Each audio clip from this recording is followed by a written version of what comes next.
दोस्तों, क्या आप लोग जानते हैं कि शादी ब्याह में शुभ अवसर पर शगुन के रूप में 1 रुपए का सिक्का क्यों दिया जाता है? आइए जानते हैं। नंबर 1, शादी में शगुन के तौर पर 1 रुपए का सिक्का नोट के साथ देने पर टोटल राशि अविभाज्य हो जाती है। ऐसे में सभी लोग यही दुआ करते हैं कि उनके रिश्ते को कोई भी डिवाइड न कर सके। नंबर 2, हिंदू मान्यताओं के अनुसार माँ लक्ष्मी को धातु की देवी के बारे में जाना जाता है। ऐसे में शगुन के लिफाफे में लगा 1 रुपए का सिक्का माँ लक्ष्मी का प्रतीक होता है। इसके विपरीत दुख की घड़ी में किसी भी व्यक्ति को 1 रुपए का सिक्का नहीं देना चाहिए, क्योंकि यह इस बात का प्रतीक होता है जो घटना आपने आज देखी वह बार बार देखी।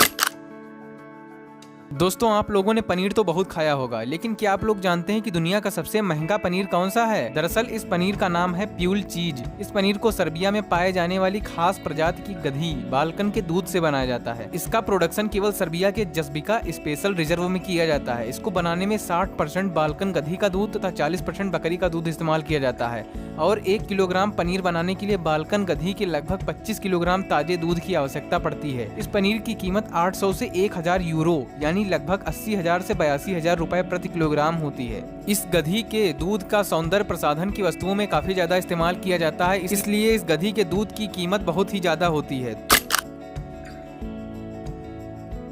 दोस्तों, आपने महसूस किया होगा कि जब कभी हमारी कोहनी किसी चीज से टकराती है तो दर्द होने की बजाय कुछ करंट या झंझनाहट जैसा महसूस होता है, जबकि शरीर के अन्य अंगों पर चोट लगने पर यह करंट महसूस नहीं होता। आइए जानते हैं इसके पीछे की बेहद ही खास वजह।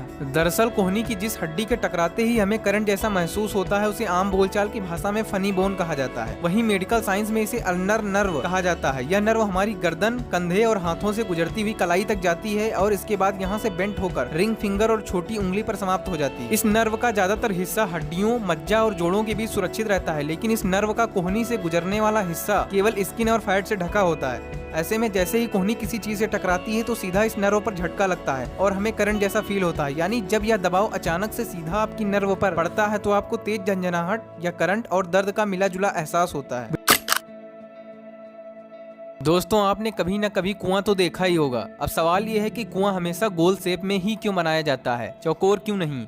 आइए जानते हैं इसके पीछे का साइंटिफिक रीजन। दरअसल गोल कुएं अन्य कुओं की तुलना में काफी मजबूत होते हैं। गोल कुएं में कोई भी कॉर्नर नहीं होता है, जिस कारण पानी का प्रेशर हर डायरेक्शन में सेम पड़ता है। वहीं अगर कुआं चौकोर शेप का बनाया जाता है तो प्रेशर सिर्फ चारों कोनों पर लगेगा, जिस कारण कुआं ज्यादा दिन तक नहीं चल पाएगा और साथ ही ढहने का खतरा काफी ज्यादा बना रहेगा। वहीं ड्रिल करके गोल कुआं बनाना काफी आसान होता है, जबकि चौकोर आकार के कुएं खोदने की बात करें तो इसमें काफी मुश्किल आती है। दोस्तों, आपने हाईवे पर या कई रोड्स पर ट्रेवलिंग के दौरान देखा होगा कि पेड़ के तने के निचले हिस्से पर चूने से पुताई की जाती है। अब इसके पीछे का क्या कारण होता है, आइए जानते हैं। ऐसा इसलिए किया जाता है क्योंकि कुछ सड़कें ऐसी भी होती हैं जहां पर स्ट्रीट लाइट्स नहीं होती हैं। वहां सड़क किनारे पेड़ों के तनों को रंग दिया जाता है, जिसके कारण वाहन चालक को रात के अंधेरे में भी रास्ते की चौड़ाई आसानी से पता चल सके। इसके अलावा एक तरह का संकेत यह भी होता है कि रंगे हुए यह सभी पेड़ शासकीय वन विभाग की संपत्ति हैं। इसे नुकसान पहुँचाने पर वन विभाग द्वारा कार्यवाही की जाएगी। पेड़ों के तनों को सफेद चूने से पोतने पर कीड़े और दीमक नहीं लगते, जिससे पेड़ों की आयु बढ़ जाती है। कई स्टेट्स में रेड और ब्लू कलर का भी यूज किया जाता है पेड़ों को पोतने के लिए। दोस्तों, ऐसे इंटरेस्टिंग और नॉलेजेबल वीडियोस पाने के लिए वीडियो को लाइक करें और चैनल को सब्सक्राइब करें।